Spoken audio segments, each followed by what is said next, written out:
క్రీడా రంగాన్ని రాష్ట్ర ప్రభుత్వం పటిష్టం చేస్తోందన్నారు మాజీ ఎంపీ మధు యాష్కి.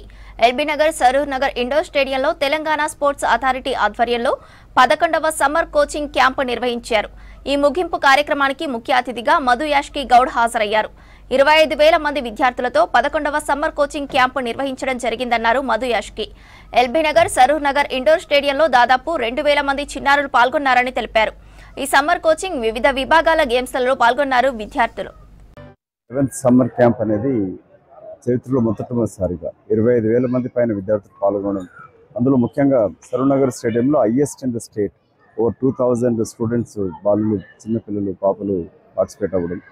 డిఫరెంట్ ఫీల్డ్స్లలో cricket, volleyball, skating, badminton, tennis, kabaddi, so అన్ని డిసిప్లిన్స్లో ఇంక్లూడింగ్ బాక్సింగ్ కూడా నేర్పించడం జరిగింది.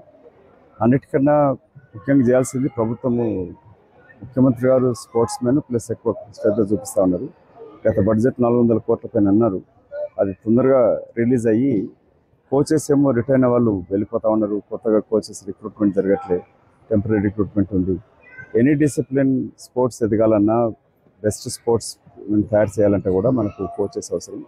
కోచెస్ కొరత చాలాగా ఉంది. దీన్ని ముఖ్యమంత్రి దృష్టి తీసుకెళ్ళి స్పోర్ట్స్ అథారిటీ చైర్మన్ మిత్రుడు శివసేన రెడ్డి ఉన్నాడు, మళ్ళీ అడ్వైజరు జితేందర్ రెడ్డి గారు కూడా, ఆయన ఒలింపిక్ అసోసియేషన్ అధ్యక్షుడు కూడా, దీన్ని స్వతహాగా నా యొక్క బాధ్యత ఇక్కడ ఎల్బీనగర్ నుంచి హైయెస్ట్గా పార్టిసిపేట్ అవ్వడం జరిగింది.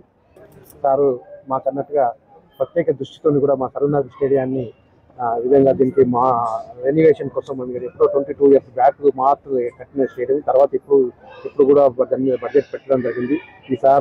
ఈసారి కనుక మనం రెన్యువేషన్ కనుక చేసేదంటే మళ్ళీ ఒక 20 సంవత్సరాలు దీనికి ఉంటుంది. అదేవిధంగా ప్లే ఫీల్డ్స్, అవుట్డోర్ స్టేడియం ఎక్కడ లేదు, గ్రౌండ్ మంచి 400 మీటర్ ట్రాక్ ఉన్నది.